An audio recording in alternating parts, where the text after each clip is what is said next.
आज बहुत ही अच्छा दिन है क्योंकि मेरा तो बचपन था ही। और क्योंकि तजुर्बा थोड़ा सा अच्छी चीज है क्रिकेट में। इनकी जो टेक्निक होती थी ना, इट वाज अनदर लेवल, और टेक्निक के लिए इतने माने जाते थे। द ग्रेट संजय मंजरेकर साहब, बहुत बहुत शुक्रिया मुझे ज्वाइन करने के लिए सर।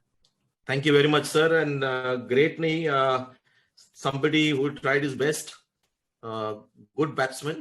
उससे आगे ज्यादा नो नहीं। नो सर, अभी मॉडेस्टी नहीं चलेगी। मतलब आज के जो लोग फास्ट बॉलिंग खेलते हैं, इनफैक्ट मैं यही बात करना चाहता हूँ आपसे। बोलो। टेक्निक पहले जमाने में बहुत जरूरी होती थी, और उस समय जरूरत भी पड़ती थी। रेगुलरली सुपर फास्ट बॉलिंग होती थी। मैं उस जमाने का बड़ा फैन हूँ। 80s 90s का मैंने एक्चुअली सॉ बहुत फास्ट बॉलिंग।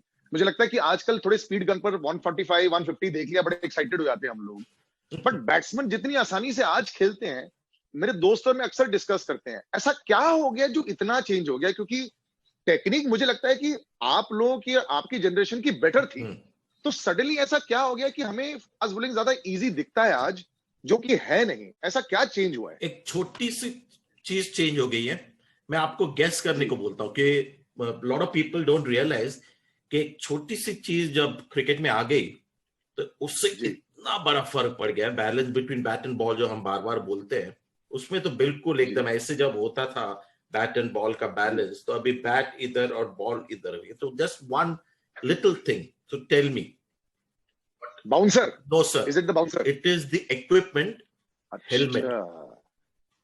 जब से हेलमेट ओ। आया, सो जी helmet came into cricket 80s में, उसके बाद 90s में हेलमेट सब पहनने लगे। लेकिन ये जो जनरेशन है, जी they have never batted without helmet. तो जब हम when we were growing up, तो हम तो विदाउट हेलमेट खेले थे। And every cricketer who came from Mumbai, I know because I grow up there, every batsman जी उसने मार जी। खाई है बॉलर की। यानी यस। सामने के दांत या stitches, wow. Because net practice होती थी and pitches used to be very bad. And fast bowler अपना नो बॉल आगे से तेज डालते थे। So every batsman has had that experience. और उसके बाद एक रिस्पेक्ट बॉल के लिए आती है कि भैया बॉल लगता है और इससे you can get badly injured.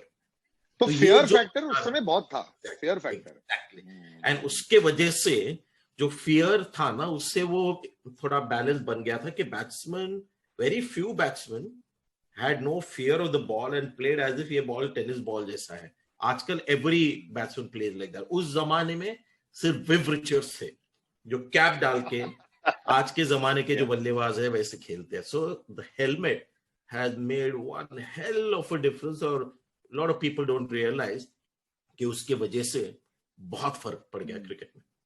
But technique मुझे लगता है कि आजकल इतना डाउन जा चुका है कि हम 5 दिन का ड्रॉन टेस्ट मैच देखना इम्पॉसिबल है आजकल। मतलब कि 2 सेशन भी कोई टीम खेल ले।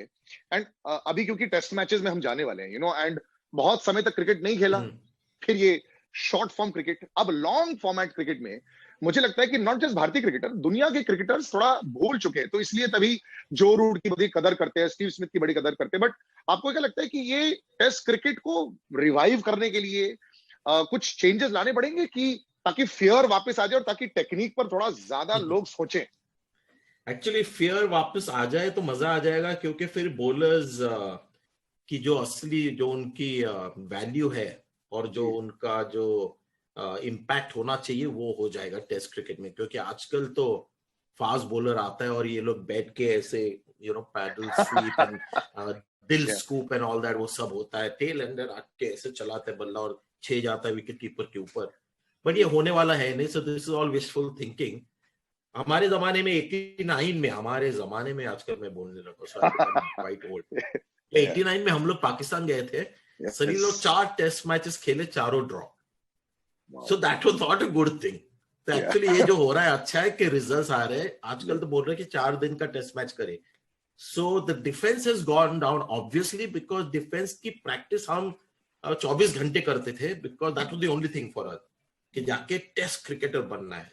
The dream was to play for India and become a test cricketer.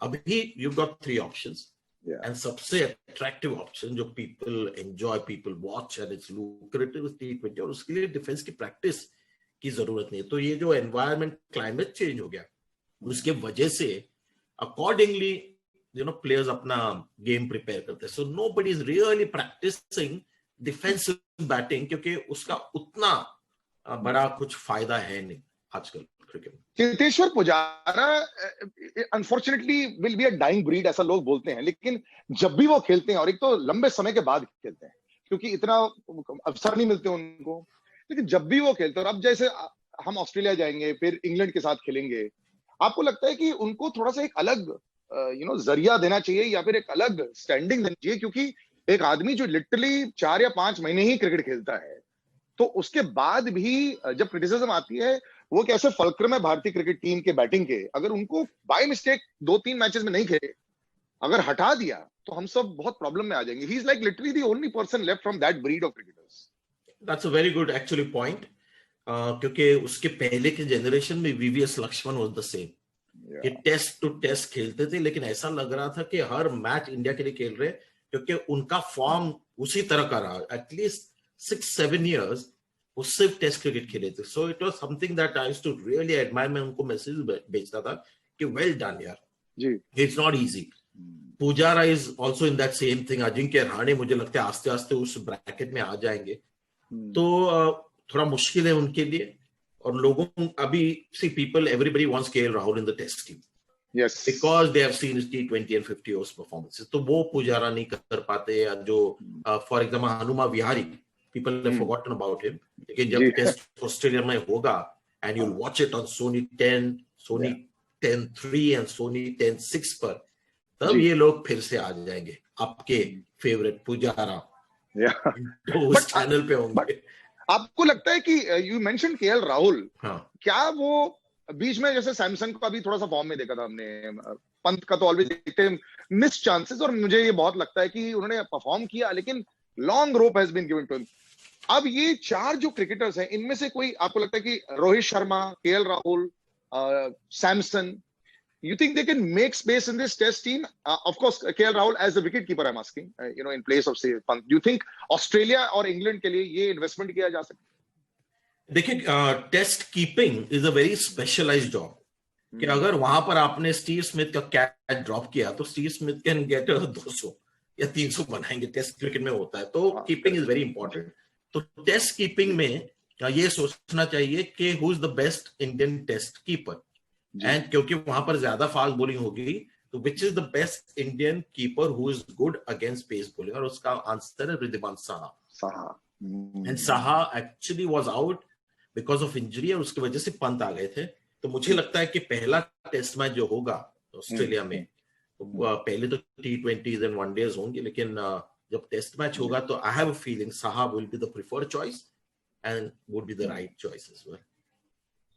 अब ऑस्ट्रेलियन टूर इस बार तो बहुत अलग होने वाले हैं. लोगों की मेमोरी बड़ी शॉर्ट रहती है, लेकिन पिछली बार there was no Smith and no Warner, तो बहुत अलग गेम हुआ था. हालांकि अभी हम लोग जो देख रहे हैं, ठीक है, कुछ देर के बाद थोड़े से रस्टी लग रहे हैं दोनों, but on a long tour like this, do you think कि ये बैप्टिज्म बाय फायर, एक बार कोहली के साथ भी ऐसे होता, फर्स्ट टाइम जाके इतना अच्छा नहीं कर पाए थे, दूसरी बार में 4 लगातार शतक लगाए थे, लेकिन क्या as a cricketer is this the ultimate frontier, New Zealand और ऑस्ट्रेलिया, क्योंकि बड़ा मुश्किल होता है हम लोग के लिए वहां पे?